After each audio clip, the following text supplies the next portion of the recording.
अभी हम लोगों ने कई परीक्षाओं का आयोजन जो पूर्व में किया हुआ था उसका परीक्षाफल घोषित भी किए हैं। कल भी हम लोगों ने 3 परीक्षाफल का घोषित किया है। एक लंबित पुराना छोटा सा मामला था, उसका भी परीक्षाफल घोषित किया है। आगे आने वाले समय में भी हम लोग अब बहुत जल्दी जो हमारे लंबित हैं CDPO के, DPRO के, प्रोजेक्ट मैनेजर के और पंचायती राज ऑडिटर का, इन सबों का परीक्षाफल भी हम लोग अगले माह तक निश्चित रूप से घोषित कर देंगे। और उम्मीद है कि जुलाई माह में हम लोग 67 कंबाइंड सिविल सर्विस एग्ज़ाम का, मेंस का भी परीक्षाफल घोषित कर सकेंगे। ये हमारे जो पुराने जितने हम लोग परीक्षा लेते रहे हैं, जो ले चुके हैं, उसका परिणाम परीक्षाफल के बारे में मैंने बताया। अब एक नया टास्क मिला है UPSC को सरकार के द्वारा।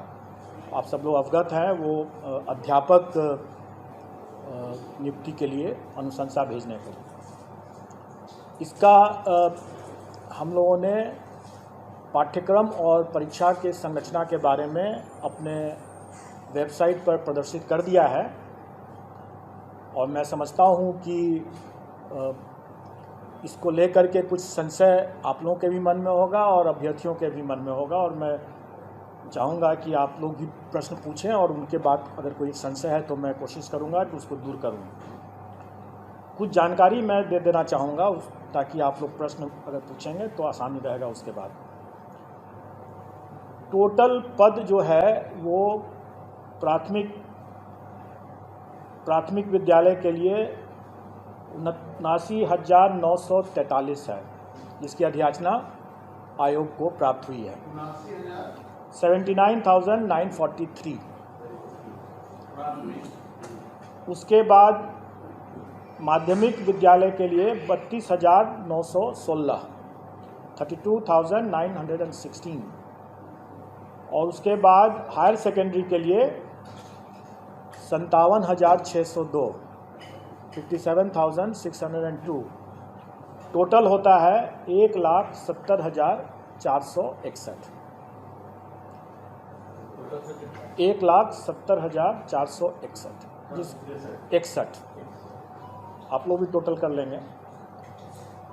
अब इसमें जो अर्हताएँ हैं वो सरकार के नियमावली में दिया हुआ है, और जहाँ जहाँ वो मिसिंग होगा वो सरकार के निर्देश पर और सरकार के साथ आयोग की बैठक, संयुक्त बैठक में जो निर्णय लिया जाएगा उसके अनुरूप वो होगा। और वो विज्ञापन के समय, जब विज्ञापन निकलेगा 1-2 दिन में, मैं समझता हूँ कि विज्ञापन भी हम लोग निकाल देंगे। वैसे मैं बता दूं मोटा मोटी तौर पर कि प्राथमिक विद्यालय के लिए जो न्यूनतम अर्हताएँ होंगी वो inter pass plus CTET plus diploma in elementary education या BEd अगर किया हो तो वो होना चाहिए। माध्यमिक विद्यालय के लिए graduation plus state STET plus BEd, और हायर सेकेंडरी के लिए पोस्ट ग्रेजुएशन होना है और स्टेट और BEd होना है। डिग्री मतलब graduation plus state plus BEd। और इसमें जो नियमावली के हिसाब से ही जो लोग वर्ष 2012 के पूर्व के जो होंगे, जो नियोजित हैं, उनके लिए TET मतलब टीचर्स एलिजिबिलिटी टेस्ट से वो उनको एग्जेम्पशन है। 2012 से हाँ, तो ये हुआ। उसके अलावा फिर एज रिलैक्सेशन भी है उन लोगों के लिए। वो सारा चीज़ नियमावली में पहले से दिया हुआ है, वही चीज़ विज्ञापन में हम लोग रिपीट कर देंगे। अब जो हम लोगों ने जो पाठ्यक्रम निकाला और जो उसके लाइट में लोगों को जो जिज्ञासा या संशय है, थोड़ा मैं उसको दूर करना चाहूँगा। पहली बात कि ये लोग प्रश्न पूछ रहे हैं कि परीक्षा एक ही दिन में होगा, एक दिन से अधिक में होगा, तो हम लोग आवेदन जो मांगेंगे वो इन सभी पदों के लिए एक साथ मांगेंगे, एक ही आवेदन होगा। मतलब कहने का है कि एक कैंडिडेट अगर वो योग्य है तो वो प्राथमिक के साथ साथ वो हाई स्कूल के लिए भी और हायर सेकेंडरी स्कूल के लिए भी, तीनों के लिए वो अप्लाई कर सकता है। एक साथ अप्लाई एक साथ कर सकता है। और जब हम अप्लाई करने की जब हम उसको सुविधा देंगे, क्योंकि उसका हक भी है, अगर वो योग्य है तो तीनों में अप्लाई कर सकता है, तो स्वाभाविक है कि हम उसको तीनों के लिए परीक्षा में उत्तीर्ण होने के लिए भी हम उसी हिसाब से परीक्षा की तिथि को रखेंगे, ताकि अगर वो योग्य कैंडिडेट है तो वो तीनों परीक्षा में अलग अलग तिथि पर वो भाग ले सकता है। अब हम आते हैं पाठ्यक्रम के बारे में। पाठ्यक्रम या और परीक्षा की जो संरचना है वो हम लोगों ने इस तरीके से डिसाइड किया है कि एक पेपर जो होगा वो क्वालिफाइंग नेचर का है और वो भाषा का पेपर जो है वो क्वालिफाइंग नेचर का है। उसमें उसको सिर्फ पास करना है, उसका मेरिट में नहीं जुटेगा। उसमें भाषा में 2 सेक्शन रहेगा। एक सेक्शन अंग्रेजी है जो सबको करना है, और दूसरा सेक्शन में विकल्प है, मतलब कि वो हिंदी, उर्दू या बांग्ला। क्योंकि हमारे पास जो पद आए हैं प्राथमिक में, उसमें बांग्ला के लिए 148 पद है, उर्दू के लिए 12,729 पद है, और बाकी जो प्राथमिक के जो बाकी हैं वो सामान्य है, मतलब हिंदी के हैं। ये जो क्वालिफाइंग वाला जो मामला है, जिसमें 25 मार्क्स का अंग्रेजी मैं आपकी जिज्ञासा को जल्दी ही शांत कर दूंगा। 25 मार्क्स जो रहेगा वो, और सभी एग्ज़ाम जो हमारे हैं वो MCQ बेस्ड हैं, मतलब कि ऑब्जेक्टिव टाइप के हैं और मल्टीपल चॉइस क्वेश्चंस रहेंगे। और क्वालिफाइंग नेचर का जो पेपर भाषा का है उसमें अंग्रेजी 25 नंबर के रहेंगे, 25 प्रश्न, और हिंदी या उर्दू बांग्ला जो रहेगा वो 75-75 का रहेगा।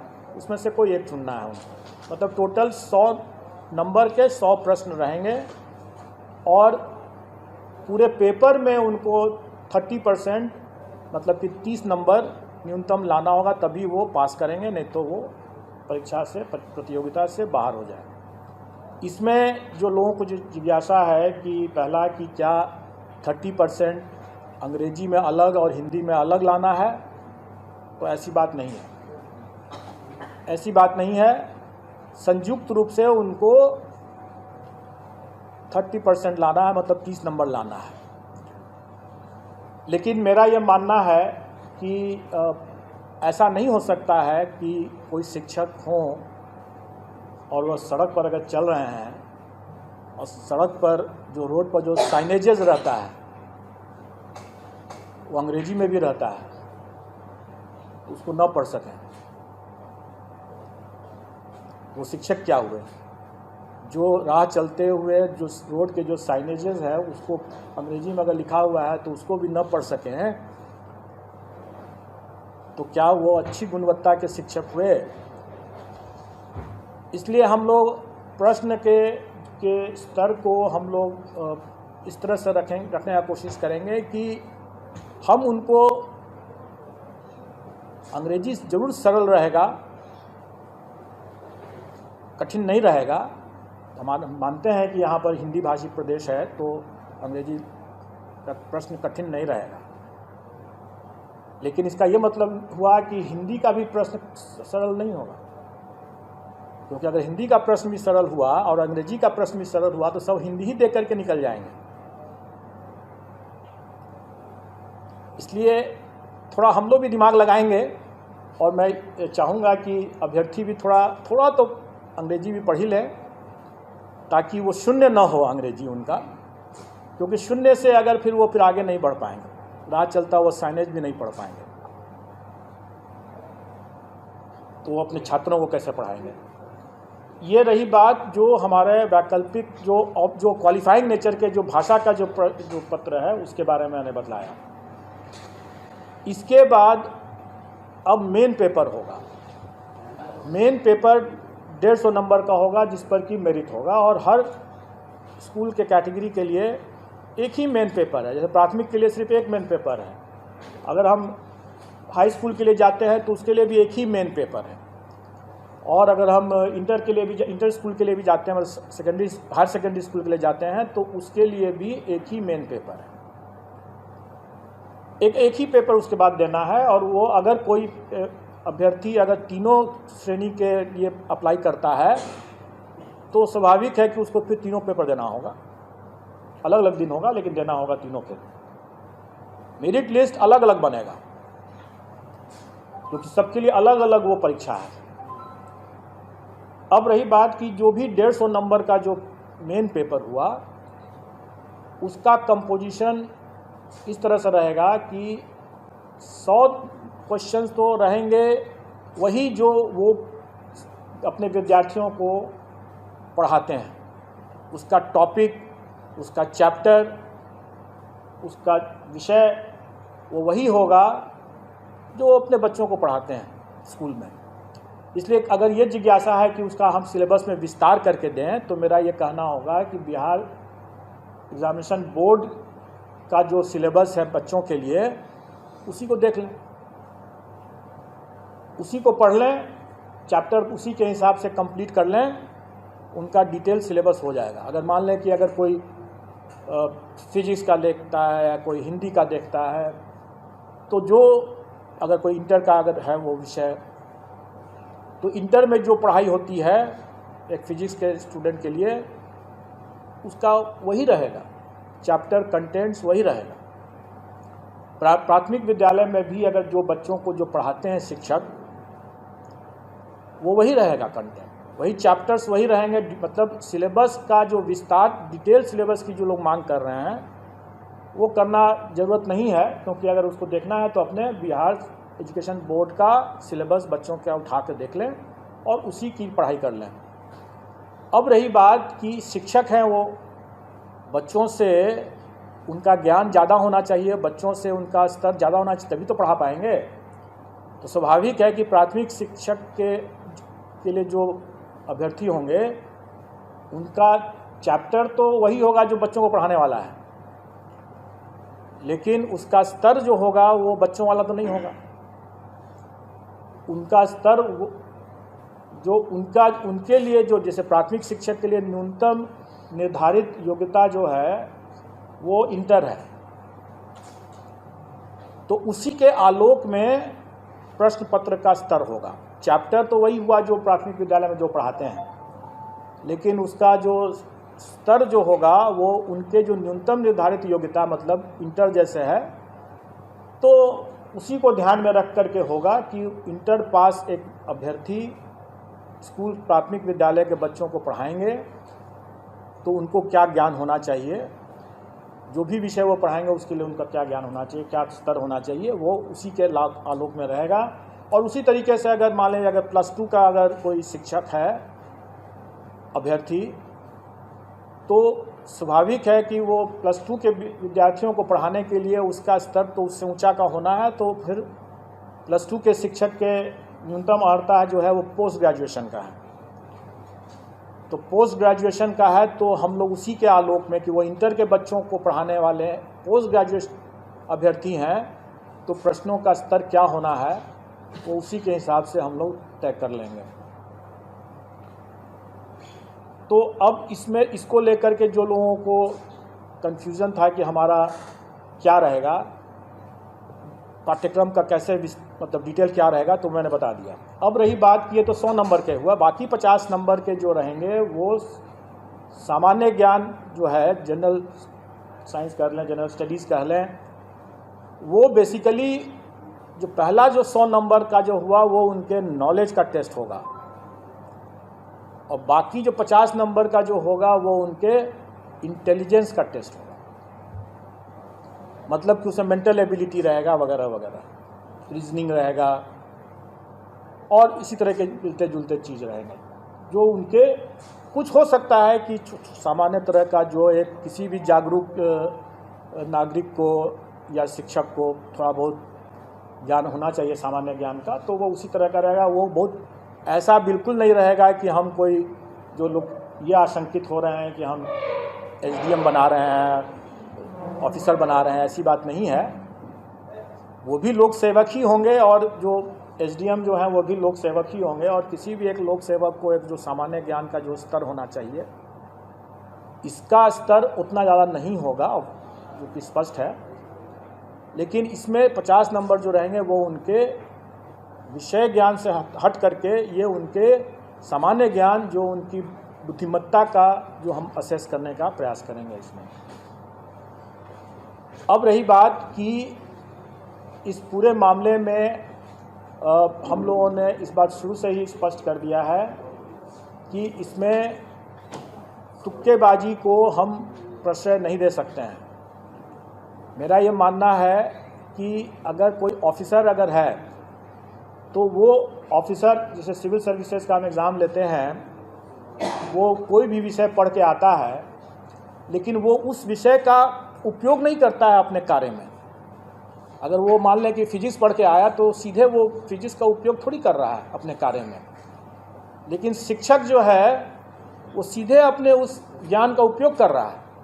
अगर वो फिजिक्स पढ़ के आया है या हिस्ट्री पढ़ के आया है तो वो उसका उपयोग कर रहा है अपना ज्ञान बांटने में, अपने विद्यार्थियों को पढ़ाने में।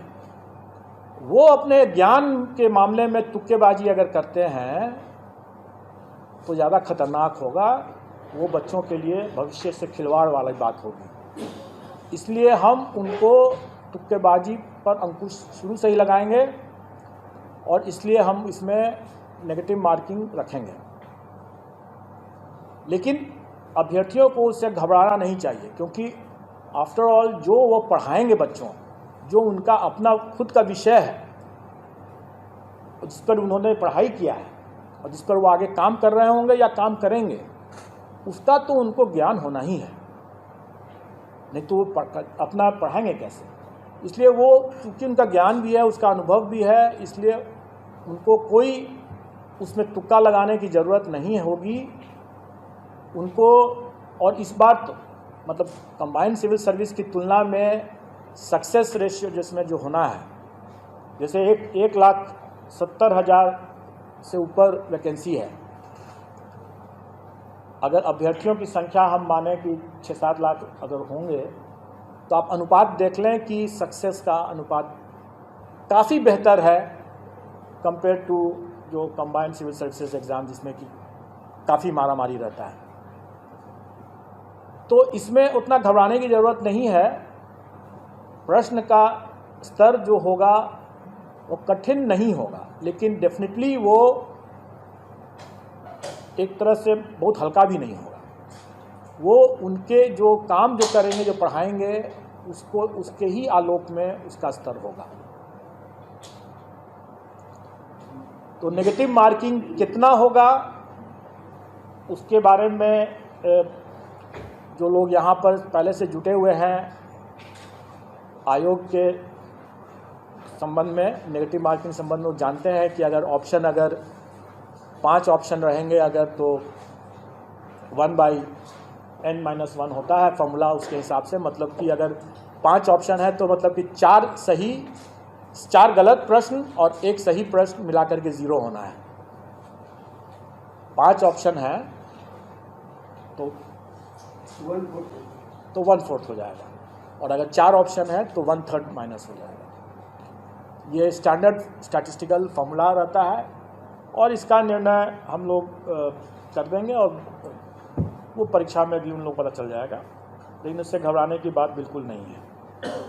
और हम लोग अभ्यर्थियों को पर्याप्त समय भी देंगे पढ़ाई करने के लिए, तैयारी करने के लिए, इसलिए इसमें घबराने वाली बात तो बिल्कुल नहीं है। और अनुपात, जो सक्सेस का अनुपात इतना बेहतर है, मैं समझता हूँ कि जो अगर थोड़े से भी जो लोग पढ़ा रहे होंगे, ठीक से पढ़ा रहे होंगे, तो उनके लिए कोई दिक्कत नहीं होनी चाहिए, आ जाएंगे इसमें। अब आप लोगों का अगर कोई प्रश्न हो इसमें, कोई जिज्ञासा। कब तक होगा सर? एग्ज़ाम कब तक होगा? एग्ज़ाम हम लोग में कोशिश करेंगे कि हम लोग उनको लगभग 3 माह का हम लोग उनको टाइम तो देना चाहेंगे, 90 दिन का। दिसंबर में लगभग एग्जाम हुआ था, नवंबर तक तो सितंबर तो आप लोगों को हम लोग एक साथ रोटी भी खा सकते हैं और सब्जी भी खा सकते हैं। तो हम लोग हम लोग सितंबर में अगर वो परीक्षा कर रहे हैं तो इसका ये मतलब थोड़ी है कि हम लोग उसके पहले परीक्षा दूसरा नहीं ले सकते हैं। हम लोग उसके मतलब नहीं, ऐसी बात नहीं, हम लोग आसपास हम लोग उनको पर्याप्त समय देंगे और मोटा मोटी आप ये समझ के चलें कि अगस्त महीने में एग्ज़ाम होगा। अगस्त महीने में एग्ज़ाम होगा। हम लोग अभी चूँकि वो ये एग्ज़ाम 4 दिन चलेगा, क्योंकि 4 पेपर हो जाते हैं, और चूँकि हमें सबको मौका देना है, प्राथमिक के लिए भी और हाई स्कूल के लिए भी और हायर सेकेंडरी के लिए भी, इसलिए वो हमें समय लगेगा उसमें। पेपर वर्क जो होगा सर, भाषा का जो बता रहे हैं, तो वो तीनों के लिए अलग-अलग होगा? नहीं, वो तीनों के लिए एक होगा। प्राथमिक, माध्यमिक और उच्च माध्यमिक का एक ही पेपर भाषा का होगा, इसलिए आपको वो सरल होगा, वो सरल होगा।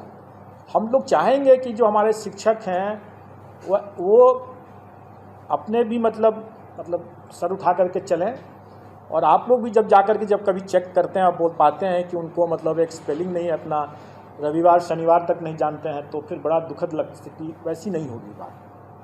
बस उतना ही जानना है उनको, क्योंकि उसके बाद जो अपने विषय के जो हैं वो अपने विषय के तो ज्ञाता हैं ही। इसका सिलेबस क्या होगा सर, भाषा का? वही तो मैं बता रहा हूँ कि ये एक सामान्य होगा। अगर मान लें कि अंग्रेजी की बात अगर करें तो वो कम से कम अगर अंग्रेजी का अखबार उठा करके पढ़ तो सकें, अगर 4 लाइन में कोई लिखा हुआ है तो उसको समझ तो सकें कि क्या लिखा हुआ है, उतना ही भर है, सामान्य है। कोई हम उसमें उनसे शेक्सपियर के बारे में नहीं पूछने वाले हैं। इसमें कट ऑफ मार्क्स जैसे था कि सर पढ़ाना व्यापक होगा 40 वो सामान्य प्रशासन का बहुत पुराना सर्कुलर है और वो सभी परीक्षाओं में लागू है, वो इसमें भी लागू है। सर अभी इंग्लिश पेपर की बात कर रहे थे, तो जहाँ तक मेरे नज़रिया है कि ग्रामीण क्षेत्र में बहुत कम ऐसे टीचर हैं जो इंग्लिश पढ़ाते हैं। गवर्नमेंट स्कूल में इंग्लिश का साधन नहीं है, तो लोग कैसे पढ़ेंगे और कैसे पेपर दे पाएंगे? देखिए, जैसे आप शायद पता नहीं थी कि नहीं थी, मैंने बताया कि क्या ग्रामीण क्षेत्र के लोग पटना नहीं आ रहे हैं? आ रहे हैं। और सड़कों पर आजकल पटना के सड़कों पर आप देखेंगे कि साइनेजेस जो हैं काफ़ी अंग्रेजी में लिखे हुए हैं। जितने व्हाट्सअप जो होते हैं, बहुत से व्हाट्सअप तो अंग्रेजी में भी लिखते हैं ना। सीनियर टीचर्स जो है, कोई एक अगर हम बिहार के भविष्य के लिए बात कर रहे हैं, हमारे बच्चे क्या उनकी सीमाओं से बच्चे की भी जानकारी या उनका जो ज्ञान जो है बाधित हो जाए? नहीं होना चाहिए। हम उनको अंग्रेजी पढ़ाने के लिए नहीं कह रहे हैं, क्योंकि वो अंग्रेजी विषय के वो शिक्षक नहीं है, इसलिए अंग्रेजी वो नहीं पढ़ा रहे हैं। लेकिन उनको इतनी जानकारी तो होनी ही चाहिए ना, जो अपने, क्योंकि वो अगर प्राथमिक विद्यालय के अगर शिक्षक है तो वो सब कुछ पढ़ा रहे हैं। हाई स्कूल के हैं तो वो अलग बात है, फिर तो विषयवार हो गया, फिर उसको अंग्रेजी के अलग विषय के शिक्षक होंगे। 25 नंबर है अंग्रेजी में, 75 है हिंदी में। हम अंग्रेजी नहीं बना, 75 सिर्फ हिंदी बना। तो आपने मैंने इसके बारे में जवाब दे दिया है, मैंने इसके बारे में जवाब दे दिया है, इसलिए आप उसको आप समझ लें। सर एक चीज़ है सर, इसमें कहा जा रहा है सर, जो बीएड और ये सब का जो क्वालिफिकेशन रखा गया है, ट्रेनिंग से रिलेटेड क्वेश्चन क्यों नहीं सर रखा गया? Yes, good question. मैं बता दूं कि आप तीनों स्तर के, क्योंकि अभी मेरे पास मध्य विद्यालय की वैकेंसी नहीं आई है, इसलिए मैं मध्य विद्यालय के बारे में नहीं बता रहा हूँ, अभी कुछ तय नहीं हुआ है, उसका जब आएगा तो उस समय देखा जाएगा। लेकिन अभी जितने भी स्तर लेवल के विद्यालय के शिक्षकों के बारे में मामला है, सब में देखेंगे कि अनिवार्य अर्हता में सीटेट एस्टेट ये है या बीएड डीएलएड है।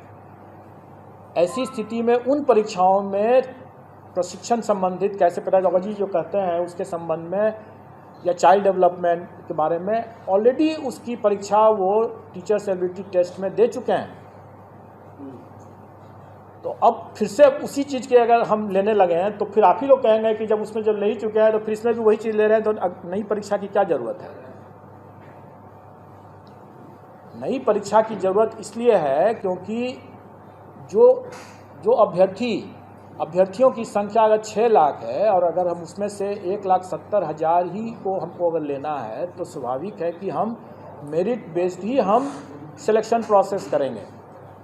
अब रही बात कि पेडागोजी जो है या चाइल्ड डेवलपमेंट CDP जिसको कहते हैं, चाइल्ड डेवलपमेंट पेडागोजी के बात जो कहते हैं, ये ऐसा चीज़ है जिसके लिए वो पहले से एलिजिबल हो, अपनी पात्रता पहले से प्रमाणित कर चुके हैं। दूसरी बात कि ये ऐसा मामला है कि वो भविष्य में, क्योंकि वो TET करके आए हुए हैं, वो जब स्कूल में जब जाएंगे वहाँ भी और भी अनुभव ज्ञान अभी हासिल करेंगे, उनका उसमें निखार आना ही है। उस पर हमको एक बार जब वो एलिजिबिलिटी टेस्ट कर चुके हैं उस बिंदु पर, तो दोबारा हमको उसी बिंदु पर उसकी परीक्षा लेने का कोई मतलब नहीं है।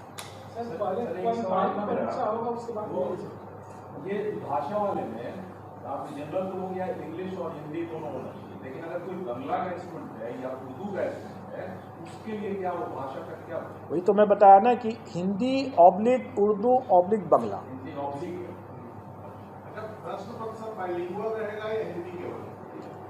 देखिए, प्रश्न पत्र जो हमारा जो सब्जेक्ट का जो रहेगा वो बाइलिंगुअल रहेगा, लेकिन नेचुरली अगर हिंदी का प्रश्न अगर है, का पेपर है, तो हिंदी में ही सिर्फ रहेगा। अगर इंग्लिश का है तो फिर उसमें हिंदी तो नहीं रहेगा।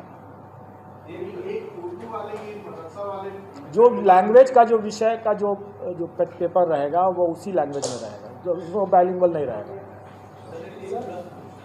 ये DET को लेके बिहार में जो अब तक परीक्षाएं हुई है, इसमें महिलाओं को विशेष छूट दिया गया है कि 85% छूट दे दी है, 85 मार्क्स है। तो क्या वो छूट आप जारी रखेंगे या फिर 90 का है? देखिए, जो मिनिमम क्वालिफाइंग जो कट ऑफ है वो सरकार के द्वारा पहले से निर्धारित है। उसमें महिलाओं के लिए अलग है, सामान्य के लिए अलग है। वो उसका पूरा आप लोगों को ज्ञान होगा, हमारे पाठ्यक्रम में भी वो फॉर्म परसेंटेज लिखा हुआ है। अब रही बात कि सरकार ने इस बार जो नियमावली जो बनाया है उसमें प्राथमिक विद्यालय के शिक्षकों के लिए शिक्षकों के पद पर महिलाओं के लिए आरक्षण जो है 50% शायद रखा है, 50% रखा है, जो अन्य में 30% या 35% है, 35% है। प्राथमिक में 50 और अन्य में 35। अन्य में जो पहले से है वो सही रहे, और प्राथमिक विद्यालय के केस में 50% आरक्षण महिलाओं के लिए।